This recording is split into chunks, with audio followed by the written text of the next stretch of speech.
Algunas escenas de este programa fueron grabadas nuevamente.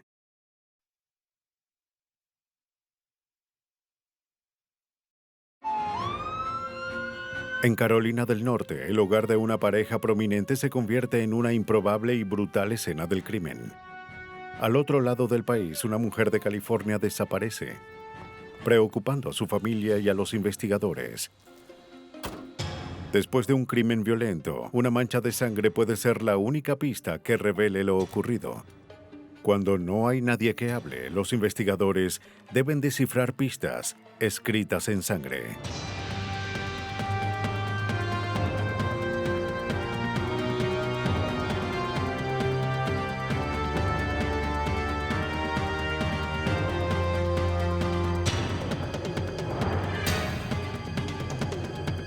Los nuevos detectives, casos estudiados por la ciencia forense.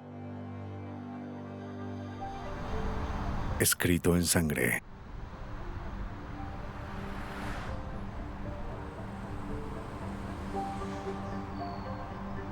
Durham, Carolina del Norte.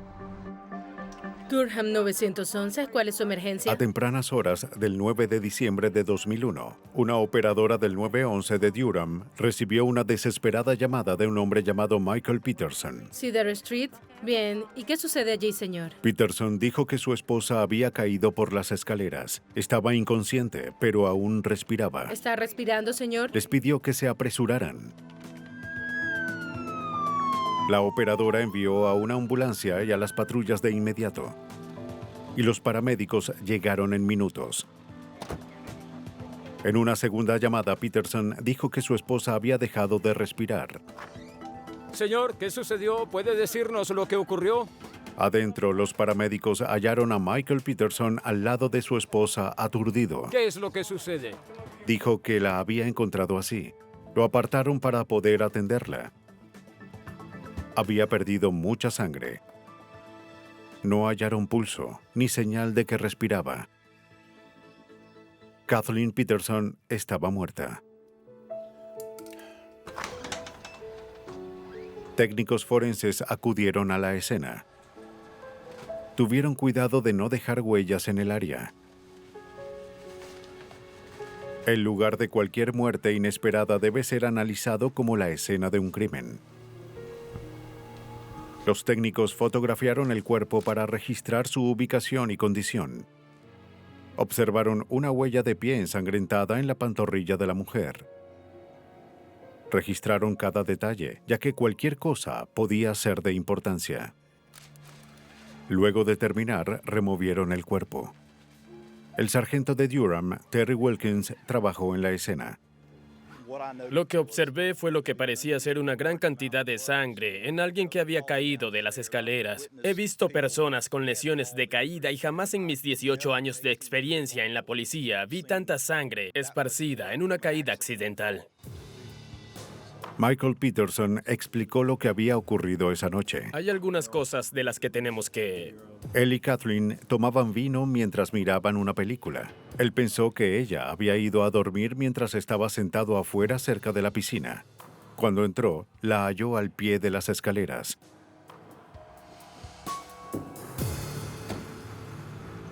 Aunque se determinó que la muerte fue una caída accidental, se asignó el caso al detective de homicidios de Durham, Art Holland.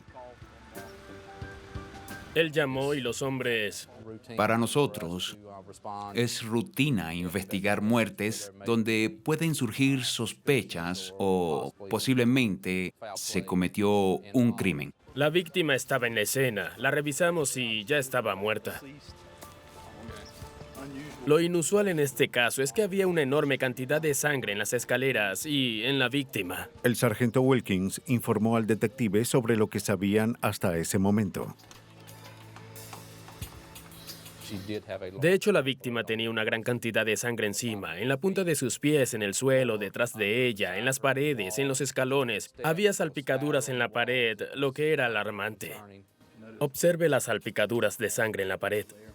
Debido a la cantidad de sangre, algo le decía a Holland que esto era más que un simple accidente. Manchas encima de ella. Si era así, debían probarlo. El técnico forense procedió a fotografiar, grabar y medir la escena, lo que fue un proceso muy largo. Observaron la ubicación y el estado de cualquier cosa que explicara lo sucedido esa noche. Hallaron 2 copas de vino en la cocina. Ese detalle concordaba con la historia de Michael cuando declaró que él y Kathleen compartieron una botella de vino. También hallaron rastros de sangre en el gabinete donde guardaban otras copas y los fotografiaron. La sangre en toda la casa podía ser la mejor pista para descifrar lo sucedido. Querían que un especialista analizara la escena. Uno de los técnicos forenses contactó a la Oficina Estatal de Investigación y pidió su ayuda a fin de comprender mejor la escena. Mientras esperaban al experto, los investigadores continuaron registrando la casa. Si resultaba ser un homicidio, el detalle más mínimo podía ser crucial. Confiscaron archivos, correos impresos, disquetes, discos y la computadora personal de Michael Peterson, así como cualquier cosa que pudiera contener información.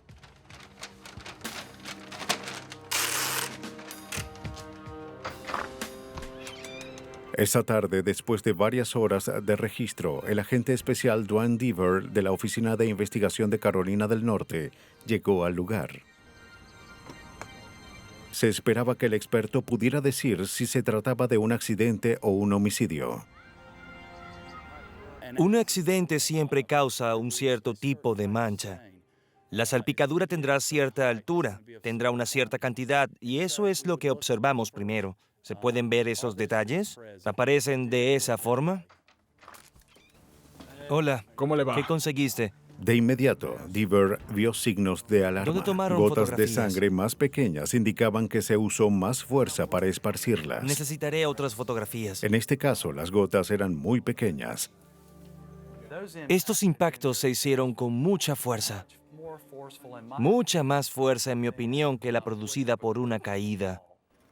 Deaver debía determinar dónde estaba Kathleen cuando empezó a sangrar. Son 17. De acuerdo con la forma de las gotas, primero determinó el ángulo en el que salpicaron la pared. Tenemos que ver la cocina. Luego usó cuerdas para marcar la dirección en que salpicó la sangre. Muy bien, esto está... El punto donde las cuerdas se cruzaban fue donde ocurrió el Colocaré las impacto. cuerdas y luego veré dónde ocurrió. Hallé puntos de origen arriba de la superficie, en el aire, y para mí eso no coincidía con una caída. Y eso no era todo. Y la mancha, lo que quiero decir es que encontré una mancha de transferencia en el escalón justo encima de donde su cuerpo estuvo, que indicaba, en mi opinión, que un objeto con gancho había sido colocado allí. Me gustaría verlo. Quizás fue el objeto usado para golpear a la víctima. Sí, un atizador de chimenea. De acuerdo con las salpicaduras de sangre, Kathleen Peterson había sido asesinada. En la oficina del forense, la doctora Deborah Radich realizó la autopsia y encontró 7 heridas en la cabeza. Tenía laceraciones cerca de la parte superior de la cabeza y en la parte inferior, cerca del cuello. La doctora Siguiente. concluyó que la víctima fue golpeada varias veces con un objeto contundente, lo suficientemente ligero para no causar fracturas de cráneo. Mi opinión fue que su muerte no se produjo al caer de las escaleras y que, de hecho, si esta mujer hubiese sido encontrada en otro lugar que no fuese el pie de unas escaleras, no habría cabido ninguna duda de que fue golpeada.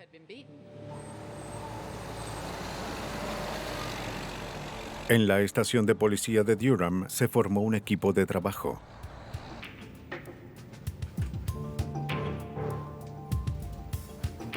Buenos días a todos. Buen día, Art. Los Peterson eran una pareja prominente en la comunidad y la policía sabía que el escrutinio de los medios sería enorme. Cedar Street era el hogar de Kathleen. Pero eso no afectaría a los profesionales que trabajaban en el caso. Mi preocupación principal era que la investigación se hiciese de forma apropiada. Que fuesen personas prominentes no me afectaba y no creo que afectase a otros oficiales. Ellos creían que Kathleen Peterson fue asesinada. Hay que ponerse en marcha, ¿sí? Michael Peterson era el principal sospechoso. Pero ellos no querían arrestarlo hasta tener un caso sólido. Los investigadores de Durham estaban decididos a resolver este crimen y a llevar al responsable ante la justicia. Kathleen Peterson y su familia lo merecían. En diciembre de 2001, las autoridades de Durham trataban de descubrir la verdad tras la muerte de Kathleen Peterson. El esposo de Kathleen, Michael Peterson, afirmó haberla encontrado al pie de las escaleras en su casa. Pero la policía creía que fue golpeada hasta morir. En el laboratorio de la Oficina de Investigación, los expertos examinaron la evidencia encontrada en el hogar de los Peterson. Michael afirmó que él y su esposa tomaron una botella de vino la noche antes de su muerte. La policía encontró 2 copas de vino en la cocina. El analista buscó huellas en ambas copas, pero solo hallaron huellas en una de las copas. La otra estaba limpia. La analista extrajo las huellas para compararlas con las de los Peterson. Al comparar las huellas de la copa de vino con las encontradas en el cuerpo de Kathleen, descubrió que no coincidían. Pero cuando se compararon con las huellas de Michael Peterson, hubo coincidencia. Los investigadores se preguntaban si Michael había colocado las copas en la encimera después de la muerte de Kathleen para que los oficiales creyeran su historia. El detective R. Holland recuerda el estado de la puerta de la encimera.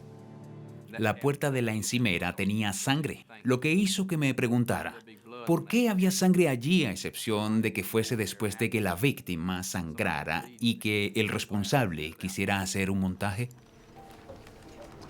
La policía sospechaba que el esposo de Kathleen, Michael, estaba involucrado. Pero para probarlo, debían hallar un motivo. Revisaron sus registros telefónicos.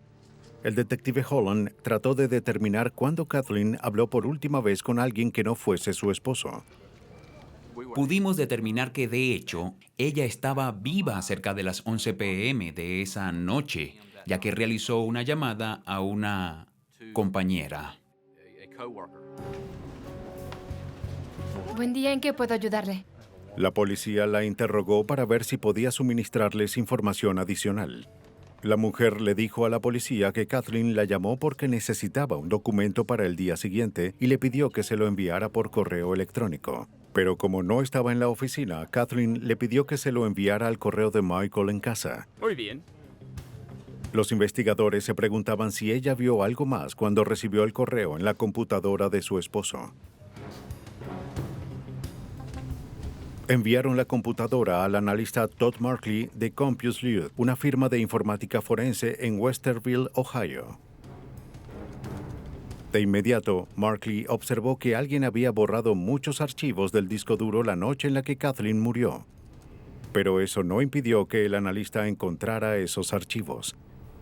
La computadora en realidad no destruye nada, sino que recicla esos archivos y esa información es fácil de encontrar en el disco duro si se sabe dónde buscar. Markley descubrió un historial de miles de páginas y cientos de descargas de imágenes pornográficas.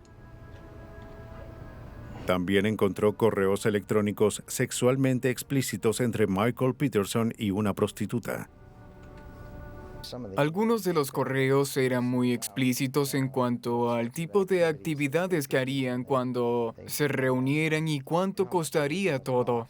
La policía se preguntaba si Kathleen se había topado con los correos esa noche y confrontó a Michael con la información. Markley también encontró correos que indicaban que los Peterson tenían problemas financieros. Descubrimos muchos correos en los que él hablaba de finanzas y dinero, y le pedía dinero a sus amigos. Peterson incluso trató de cobrar una de las pólizas de seguro de Kathleen a fin de recibir el dinero que había acumulado. Vengan aquí un momento. Las autoridades debían saber más sobre el estado financiero de los Peterson. Los oficiales fueron al lugar de trabajo de Kathleen y hablaron con la directora de Recursos Humanos. Es lo que pedimos. Les dijo que Kathleen era una apreciada ejecutiva, pero debido a los recortes en la compañía, estaba en la lista de posibles despidos. Aquí está el archivero y los... Fuimos allí para obtener sus informes de trabajo, seguros de vida, si había algo en esos informes que diera a Michael Peterson una razón para quitarle la vida. Y eso fue lo que hallamos. Kathleen tenía una póliza de seguros que pagaba $1.4 millones si moría en un accidente. Era un fuerte motivo financiero. Pero si Michael Peterson había asesinado a su esposa, la policía debía saber qué tipo de arma utilizó. Bueno, registramos la casa desde el ático hasta el sótano. También buscamos en el exterior cualquier tipo de instrumento que pudiese haber ocasionado los golpes directos que recibió Kathleen en la cabeza.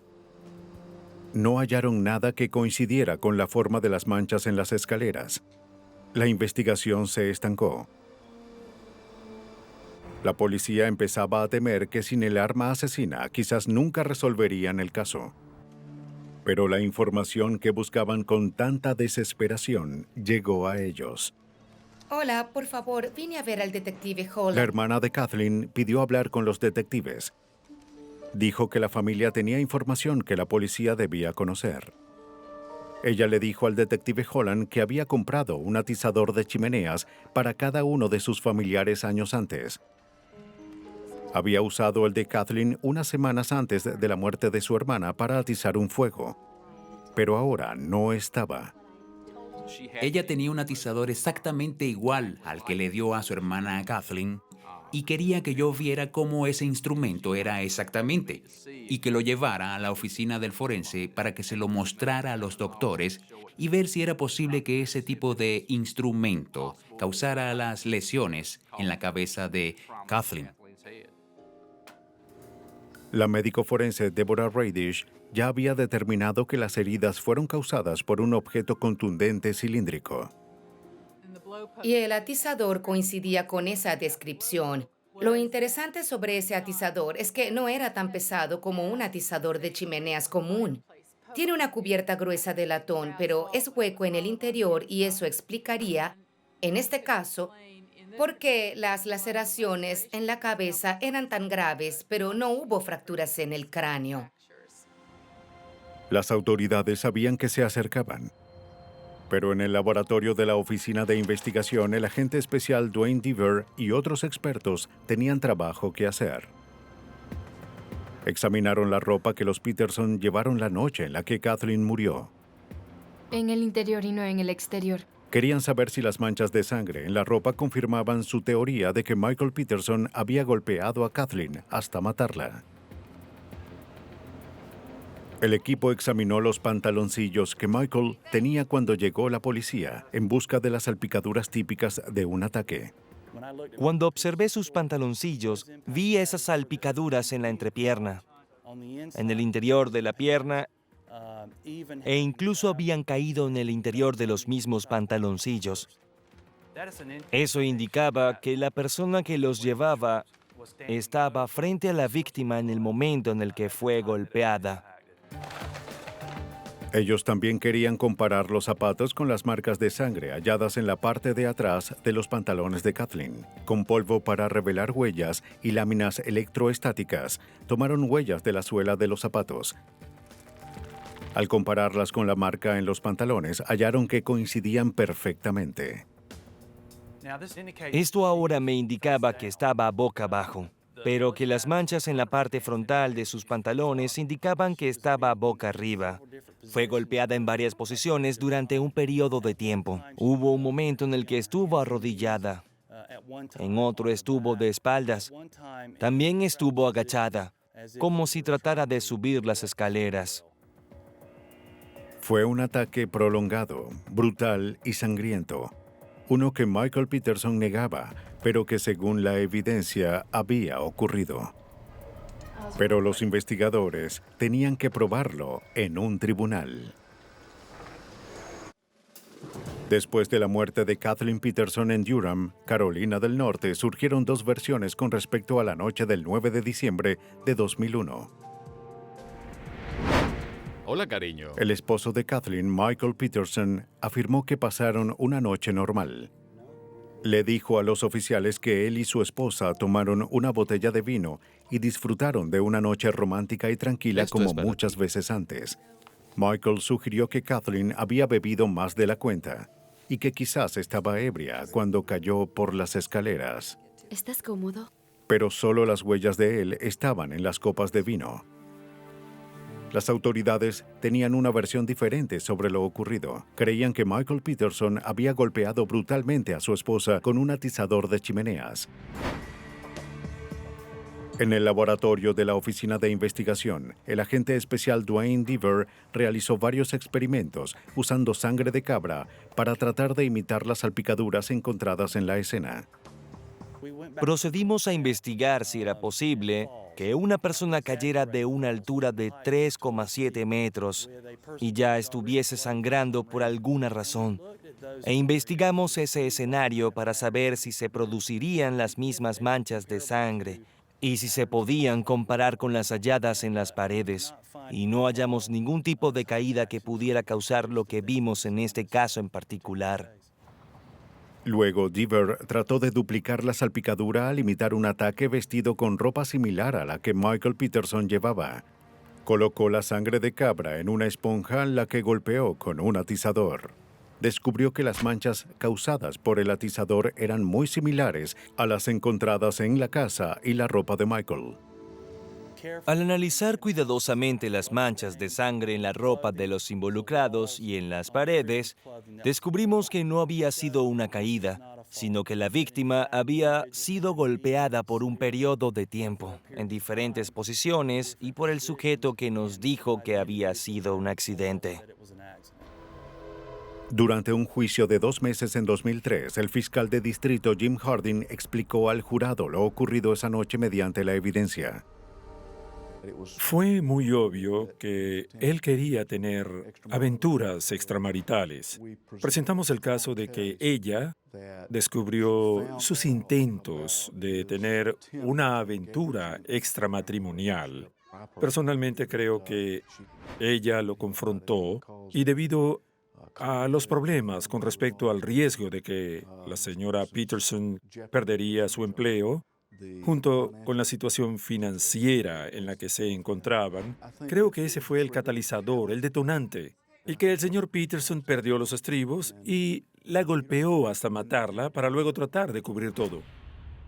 Michael Peterson pensó que obtendría $1.4 millones con la muerte de su esposa, pero lo que recibió fue cadena perpetua.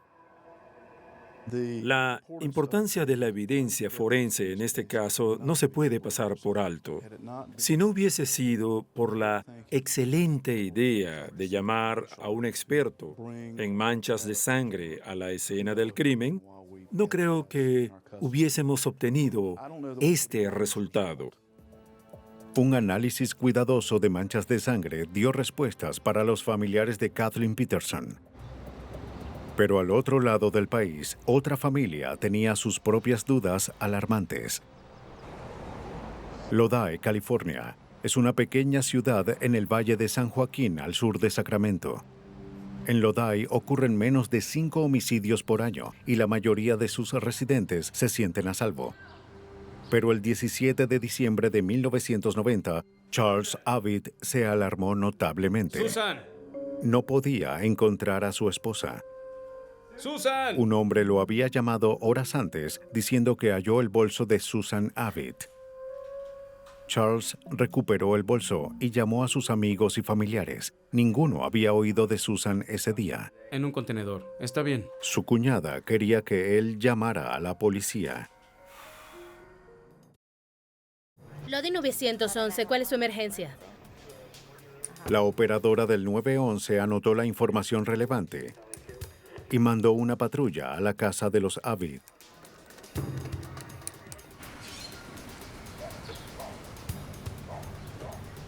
El oficial llegó justo al mismo tiempo que la hermana de Susan. Charles le había pedido que fuese al lugar. Estaba preocupado. Era una familia que siempre se había mantenido unida. Bien, y... Charles dijo que había llamado al trabajo de Susan. No había ido esa mañana. Bueno, es inusual en ella. El oficial le preguntó cuándo vio a su esposa por última vez. Ella me dejó en el trabajo. Fue tan genial. Charles explicó que fue cerca de las 8 de esa mañana. Su camioneta estaba en el taller, así que Susan lo llevó hasta el trabajo. Salieron de la casa un poco antes de las 8. Lo dejó y él pensó que ella seguiría hasta el hospital donde trabajaba. Su camioneta estaría lista esa tarde, así que ella no lo buscaría. Ah, bueno. Parecía estar bien la última vez que la vio.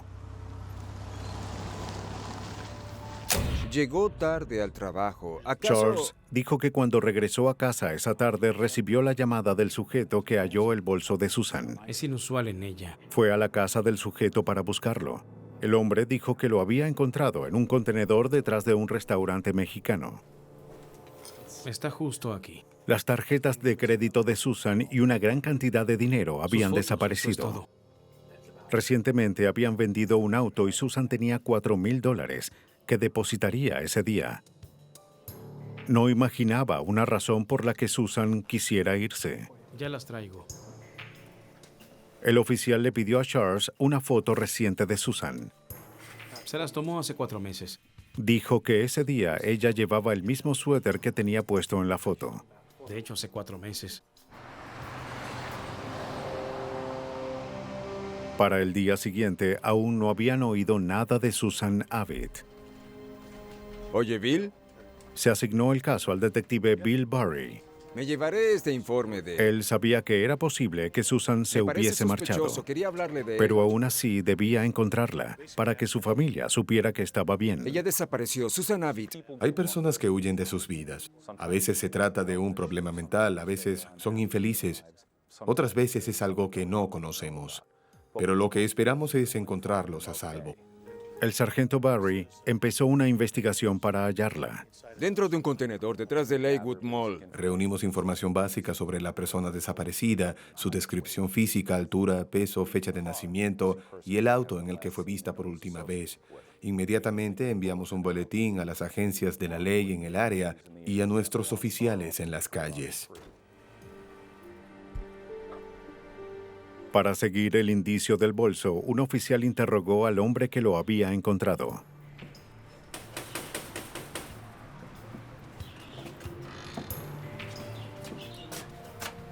¿Cómo va todo? Confirmó que había encontrado el bolso en el contenedor de un restaurante mientras sacaba cartón. ¿Dónde oyó exactamente el bolso? En el contenedor de Latwood.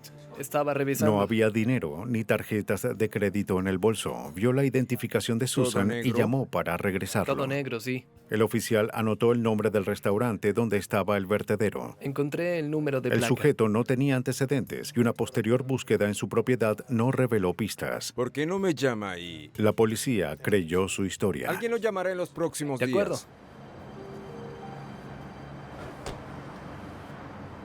El contenedor fue incautado y el sargento Barry y otros oficiales mostraron la foto de la mujer desaparecida en los alrededores del restaurante. Sí, claro que la reconozco. Debido a las circunstancias, uno teme que le haya ocurrido algo a esta persona. Uno hace lo posible para encontrarla y al lograrlo, regresarla con las personas que la aman. Disculpe, señor. Hola, estoy... Algunos empleados reconocieron a Susan como una cliente habitual. Es una cliente, no la he visto recientemente. Pero ninguno Sí, afirmó gracias. haberla visto recientemente. El caso se volvió más inquietante con el próximo indicio. La camioneta de Susan fue encontrada en un estacionamiento a varios kilómetros de la casa de los Abbott. Cambio y fuera. Mientras me dirigía hasta allá, esperaba poder obtener alguna información sobre lo ocurrido, algo que nos llevara hasta ella. No sabía qué esperar, pero al menos quería que encontráramos algo. Parece que lo encontraste. Sí, lo encontré por aquí. No había señal de Susan Abbott. La camioneta estaba estacionada cerca del cajero automático de un banco. De acuerdo, ¿han visto algo inusual hasta ahora? El banco estaba cerrado, no había nadie cerca del vehículo, estaba estacionado, como si alguien se hubiese detenido para ir al banco, pero nunca regresó. Hola, creo que... Charles Avid hizo el hallazgo junto con dos amigos. ¿Pueden colocarse por aquí, por favor? Me dijeron que habían estado manejando después de dar la primera declaración al oficial a fin de encontrar el auto de Susan. Charles recordó que Susan iba al banco a depositar $4,000 en efectivo, así que decidió ir al banco para ver si su auto estaba allí. Los hombres dijeron que no tocaron la camioneta. La camioneta estaba limpia, sola, sin ninguna alteración. Parecía que había salido de un lote de autos usados. Barry mandó a que la incautaran al lote de la policía. Algo que destacaba en el vehículo eran dos cajas de bolsas de plástico en el asiento trasero. Una estaba abierta. No sabíamos de qué se trataba en ese momento y pensamos que era extraño debido a que el auto estaba prácticamente vacío. Era posible que alguien hubiese visto a Susan con el dinero y la raptase del banco. La policía esperaba hallar evidencia en el vehículo que explicara lo sucedido e indicase dónde estaba Susan Avid a fin de encontrarla y regresarla con su familia. El 7 de diciembre de 1990, Susan Avid supuestamente había sido vista por última vez dejando a su esposo en su trabajo en Lodi, California. Esa tarde, un hombre encontró su bolso vacío en un contenedor y al día siguiente, su esposo halló su auto abandonado cerca de un banco. El hallazgo del bolso y del auto era una mala señal para el detective Bill Barry. En circunstancias comunes, alguien no lanzaría su bolso en un contenedor de basura, no dejaría su auto estacionado y no se alejaría de sus cosas. Era posible, pero improbable, así que temíamos que Susan hubiese sido víctima de un crimen. Los investigadores regresaron a la casa de los Avid. Necesitaban que Charles diese más información. Hola, señor Avid.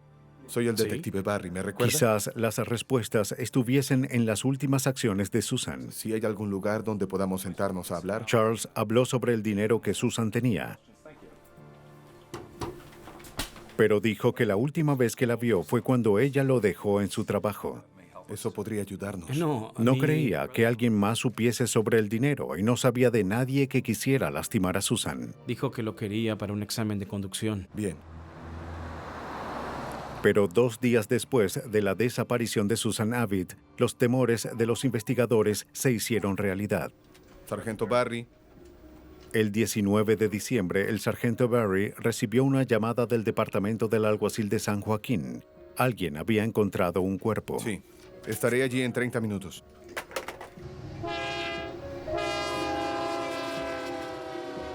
Los detectives de Lodi acudieron a un puente en el condado rural de San Joaquín, a 32 kilómetros a las afueras de Lodi. La descripción de la ropa coincidía con la que Susan llevaba. Cuando llegamos, los detectives del departamento de San Joaquín nos informaron. Habían tomado fotografías de su rostro, las comparamos con la fotografía que nos dio Charles y fue obvio que se trataba de la misma persona.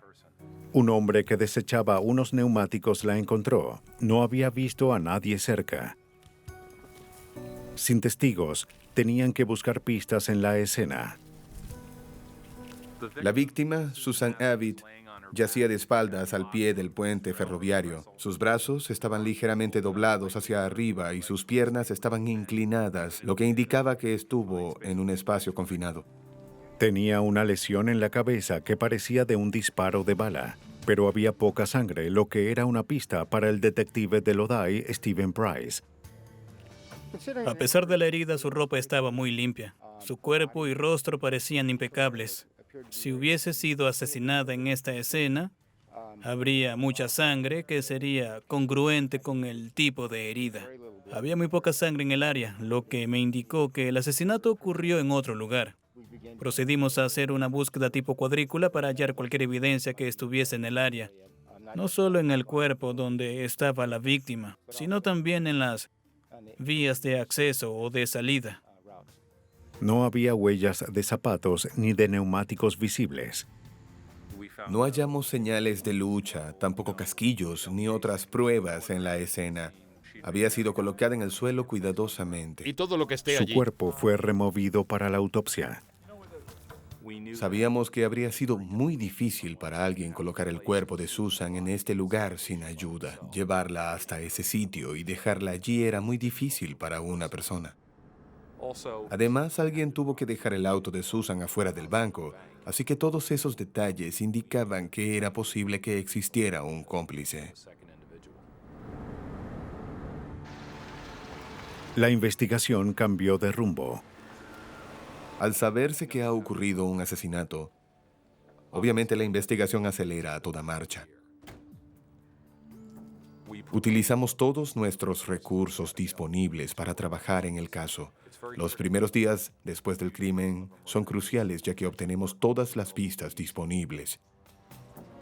La policía debía interrogar a Charles más minuciosamente como rutina de una investigación de homicidios. El cónyuge es sospechoso por naturaleza. La persona que la vio por última vez también. Y en este caso eran la misma persona, Charles Abbott. Era absolutamente necesario averiguar si habían ocurrido problemas domésticos, si habían discutido, si habían tenido desacuerdos sobre dinero, cosas que pudieran ser un motivo para el asesinato. Cuando la vio por Rifle última calibre vez, 22. Charles dijo que él y Susan se llevaban bien y que no tenían problemas de pareja ni financieros. El detective le preguntó si tenía armas y Charles respondió que tenía 2 rifles y una pistola calibre 22. hablamos con Charles sobre qué estuvo haciendo el día en el que Susan desapareció. El arma Debían crear una línea de tiempo minuto por minuto. es de calibre. Ella lo había dejado en el depósito donde él manejaba su negocio de electricista. Él entró en el depósito, organizó los materiales que usaría durante el día y luego fue al taller donde su camioneta estaba siendo reparada. Supo que la camioneta no estaría lista sino varias horas después. Alquiló un auto y realizó algunos de sus trabajos. Finalmente llevó el auto de vuelta a la agencia de alquiler, lo dejó allí y lo llevaron al taller donde buscó su camioneta. Luego de eso, regresó a casa. Los detectives anotaron la hora y el lugar de cada movimiento. En el transcurso del interrogatorio empezó la autopsia. El patólogo Bill Maduros dirigió la examinación. Determinó que la muerte fue causada por un disparo en la cabeza. Pero notó algo extraño. No había casi sangre en el cuerpo, pero su ropa estaba limpia. Así que sospeché que no llevaba esta ropa cuando fue disparada. Su piel también estaba limpia. No solo la habían vestido de nuevo, sino que la bañaron también. Esto era inusual en un homicidio. Al revisar la piel que rodeaba la herida de entrada, el patólogo determinó que había sido una ejecución. No soy experto en armas, pero puedo decir que era más grande que una calibre 22. Los investigadores creían que el arma asesina era una calibre .357 o .38. Pero la evidencia no indicaba quién disparó. Mientras se realizaba la autopsia, la policía siguió investigando a Charles Abbott. El sargento Barry revisó sus antecedentes. No tenía historial criminal. Tenía varias armas registradas a su nombre, los rifles y la pistola calibre 22 que mencionó. Pero también tenía una Magnum calibre .357. Hablamos con él sobre armas. Nunca mencionó un revólver calibre .357. Los investigadores creían que el arma pudo haber sido una calibre .357. Las sospechas surgían alrededor de Charles Abbott. Y luego se halló otra pista alarmante. A 3 días de iniciar la investigación, llegó una llamada a la estación. La persona dijo anónimamente al operador que Charles Abbott le había pedido a alguien que matara a su esposa. El sujeto dio un par de nombres diferentes. Pero ambos hombres estaban en prisión en el momento del asesinato. Si Charles Abbott trató de contratarlos, no tuvo éxito. Quizás encontró a alguien más que lo ayudara o hizo el trabajo él mismo. Cayó de cara. Después del asesinato de Susan Abbott en diciembre de 1990 en Lodi, California, las sospechas giraban en torno a su esposo, Charles. El sospechoso había dado una lista detallada de todos sus movimientos el día que Susan desapareció, lo que incluía haber ido al depósito donde guardaba sus equipos de trabajo y alquilar un auto para el día. Barry obtuvo los registros del sistema de llaves electrónicas de la unidad de depósito. Su compañero fue quien se registró y entró en la unidad de depósito esa mañana y se marchó minutos después. Pero los registros no indicaban que Charles Abbott hubiese usado su tarjeta ese día. Luego, el detective quiso inspeccionar la ruta que Charles afirmó haber conducido ese día en el auto que alquiló. Pudimos rastrear en detalle sus movimientos durante el día y lo seguimos 2 veces. Barry tenía las direcciones calle por calle. Para corroborar la coartada de Charles, manejamos la ruta con el auto de alquiler y comparamos el kilometraje de esa ruta con el del acuerdo de alquiler. Vimos que no coincidían y que la diferencia entre ambos era muy grande. La coartada de Charles Abbott se derrumbaba, pero los investigadores necesitaban pruebas sólidas de que estaba involucrado en el asesinato. Está bien, hazlo. Los técnicos forenses de Lodi examinaron con cuidado el contenedor en el que fue hallado el bolso de la víctima. Hay fragmentos. Al final, hallamos desechos de una casa. Un tubo de pasta de dientes, parte de una caja de servilletas, objetos que no eran lo que esperábamos encontrar. ¿Pero qué tenemos aquí? Lo más significativo fue que hallamos toallas ensangrentadas. Los técnicos también encontraron la caja de una barra de jabón y la cubierta de una caja de servilletas. ¿Qué es esto? Sangre. Sin saber cuál de estos objetos podría ser importante para el caso, los investigadores los guardaron para examinarlos en el laboratorio. Las toallas que encontramos en el vertedero estaban manchadas de sangre y también tenían cabellos adheridos. Al examinar la sangre se halló que era O positiva, que coincidía con la sangre de Susan, y el cabello, al examinarlo microscópicamente, era consistente con las muestras del cabello de Susan. La policía finalmente tenía suficiente evidencia circunstancial para obtener una orden de registro a la casa de Abbott. Si la sangre en las toallas era de Susan, estas pudieron haber provenido de la casa. Quizás el asesinato ocurrió allí. Los oficiales sacaron a Charles Abbott de la casa, un procedimiento de rutina para la búsqueda. Lo colocaron en custodia preventiva hasta que la casa fuese inspeccionada por Bien, completo. tome asiento. Necesitaremos que se quede aquí hasta que terminemos el registro. Buscaron sangre, balas o el arma asesina, cualquier cosa que indicara el lugar donde Susan recibió el disparo. En la habitación, los técnicos hallaron gotas diminutas de sangre. Estaban en una pared cerca de la cama y casi no se podían detectar a simple vista. Los técnicos sabían que unas salpicaduras tan pequeñas eran causadas a gran velocidad, a menudo por disparos.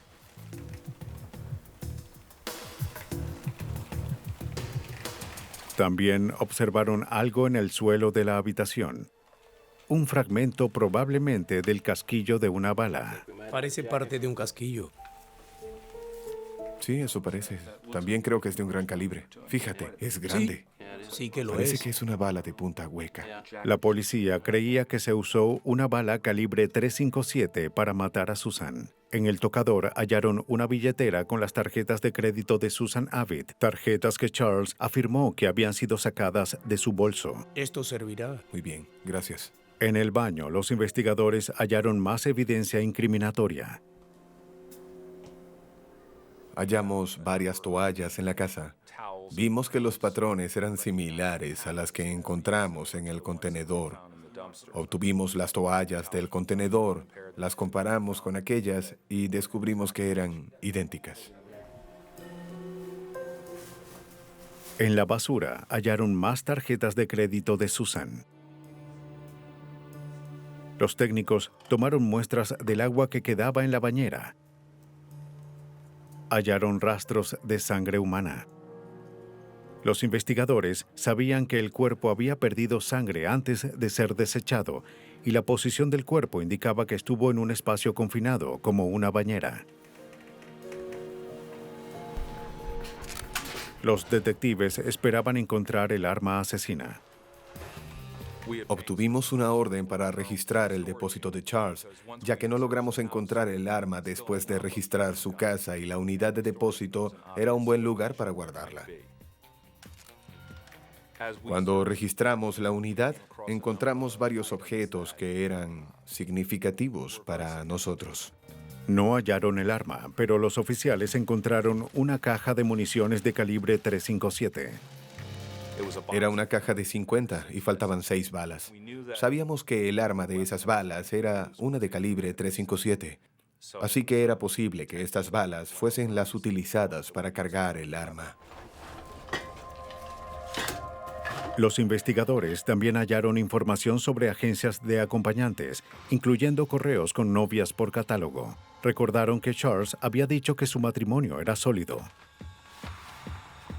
Cuando hallamos este material, pensamos justo lo contrario, que él estaba interesado en entablar relaciones con otras mujeres.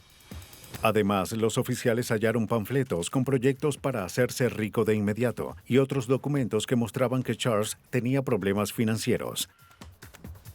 Y de esto, por supuesto, podíamos concluir que un posible motivo que él tuvo para cometer este crimen era cobrar una póliza de seguro. Intenta ganar dinero.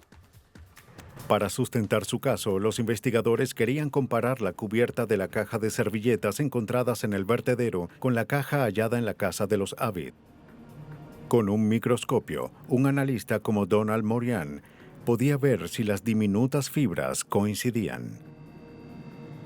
Había que examinarlas microscópicamente y observar si las fibras de la caja y las fibras de papel coincidían.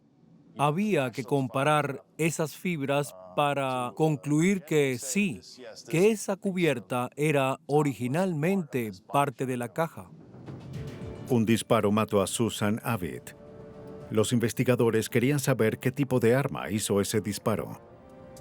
Análisis forenses mostraron que los fragmentos encontrados en la habitación eran congruentes con las balas de una Magnum calibre .357, un arma que Charles Avid tenía pero que no mostró a la policía. Aunque los oficiales nunca hallaron el arma asesina, creían tener suficiente evidencia para probar que Charles Avid había asesinado a su esposa.